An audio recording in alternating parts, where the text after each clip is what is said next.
Happy Friday, everybody. I wanted to take a moment and just share a few thoughts before I start my row in the morning.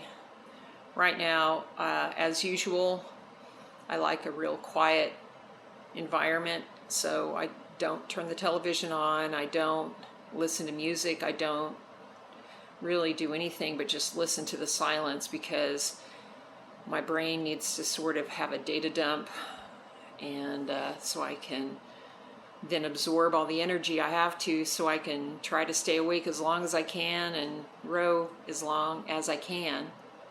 It's kind of my own little thing. So I have everything all set up. I've worked out the details of what I think is going to work, but of course, as with anything I've ever tried like this, I don't know, the challenges that I'm going to face, and I don't know if everything that I've planned is going to work or not. But I have to start out with some sort of framework, because truly what I'm doing is something that is so unusual, I guess, in a way, that there's not really a defined plan for success, because there isn't that many people that have ever even attempted what I'm going to attempt in the entire world. So that's why, I keep trying to educate you piecemeal about, it's not necessarily about how many miles or meters I can row. It's more about how many times can I do the same thing over and over again. That's physically challenging, not just one muscle group. My entire body has to work for all of the hours, no matter how hard the handle is to pull or how easy. The muscles all have to work. That's how you row. And then for those of you that may or may not have heard about this whole thing with my rowing, is I've never really ever rowed on water. Never. I didn't row in college. None of that. The only rowing experience I had before the first world record that I did with Maud was rowing in CrossFit competitions, where we had to row for a certain number of minutes and then get off and go do something else. So I pretty much had to kind of teach myself how to row efficiently to be able to overcome the two records that I previously had. So I did, however, compete for 8 years as an endurance road biker, in which I rode several hundred miles out on the road at a time. And the sleep deprivation is going to come into play for this row, because of all the years of doing that, where the time clock in endurance bike riding, you have a set number of kilometers that you have to cover in a set amount of time, and you have to ride through these time checks with a card in your hand that they stamp to authenticate, or I guess, verify your time as you pass through the control stations. And so the shortest distance is 70 miles, but the longest distance is 750 miles. So I finished a 750-mile endurance bike race that had a 90-hour time limit, and I finished it in 84 hours and 20 minutes. So all the years of doing that, it's all about sleep deprivation. The only thing different between the bike riding and rowing is, number one, rowing uses all the muscles of the body to do it, whereas biking, it's basically just your legs. You don't even really get core activity on a bike, so it's not going to be anything like that. The dangerous part of bike riding is when you're sleep deprived, you could get run over and hit by a car, which I've nearly been killed doing that. So fortunately, I don't have to worry about that when I'm rowing. I rearranged my house so that I can do this first test in my house, and I'm pretty much thinking I might as well just row the first world record here, because it's not really the world record that I want. So it doesn't really matter. I mean, I'll do it and I'll set it up just like I've set up this one, just a practice, but I'll call it a world record because I will break it. I'm that confident that I can make myself do it. but it's more about testing, being able to row at least half the distance or more for the record that I really want, which is the one in September. So it just seems a lot more efficient for me to do it here. You know, I just need some of my friends to come over and help me document, because at a certain point, my brain can't think about all the different things. You know, I just have to keep pulling the handle.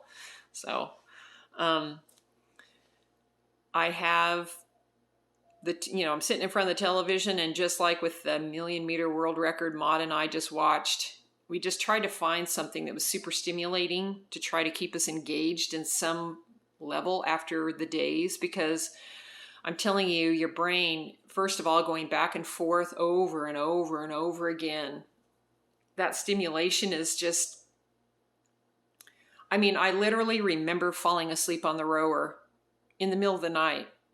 I don't know how my body just kept going back and forth, because I could have let the flywheel stop, you know, but I didn't. It was weird. Like I just shut off. My brain just shut off, and I still was going back and forth. And then I wake up and I go, oh my God, I'm still going back and forth. This one will be much, much harder because I don't get really any rest. You know, at least when I rode the 1,000,000 meters with Maud, we had at least an hour. One would sleep while the other rode, even through the nights, and even during the days. But I have not even close to that amount of time. I have 10 minutes to rest before I'm back on the rower again. So it'll be interesting to see how far I can dig into my mental capacity while I'm just going back and forth, just repetitive motion. How can I, how will I be able to do it? But I'm telling you, I have the confidence. I'm not afraid of it. I'm not afraid of feeling. I'm not afraid of telling all of you what's going on. I will tell you exactly what happens as I do it, because I don't really know what's going to happen. There's not really anyone or anything that's going to help me know what's going to happen. I'm just going to have to think about what might happen and try to prepare for it, and then, figure out how to deal with it after the test is done. I'm telling you, if I'm still feeling okay at 15 hours, I'm going to keep going, because it's not going to help me to quit when I'm not ready to quit, when my body isn't telling me to quit. So I hope I've put in enough work, enough base training. I keep deadlifting a ton just because my back has to just be like solid the whole way. And, we'll just see how it goes.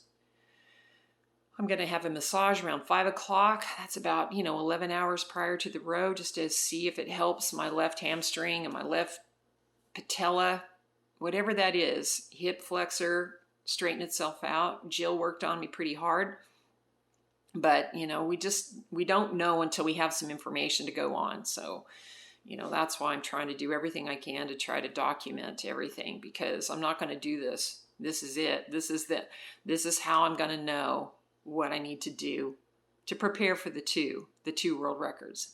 I'm not going to do it multiple times. It's not worth it. It's not going to help me.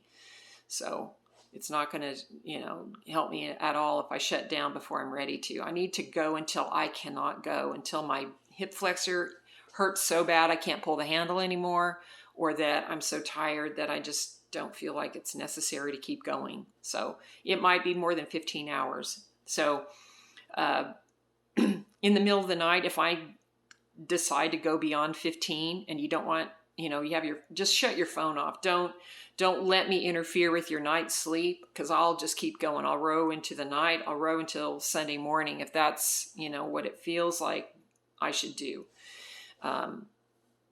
So anyway, I hope that you all, at least check in every now and then. It helps me to see that people noticed my craziness.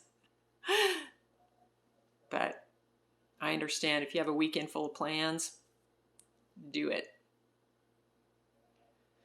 I don't know what else to say. My time clock, my clock that looks like a regular clock with a first and second hand, it actually doesn't hibernate. So I'm so happy, because it'll help me. I'll just, I'm going to get up in the morning, drink my usual bulletproof coffee. I don't change my eating habits. I eat the same thing. I eat usually at the same time of day.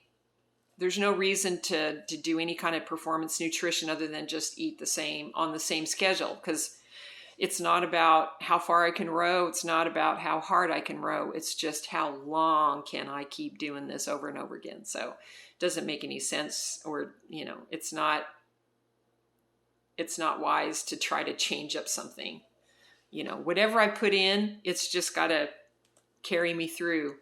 So anyway, I'll stop wasting this video, and I will post it right after I'm done. So anyway, thanks for your curiosity, and thanks for your support. I really, really appreciate it.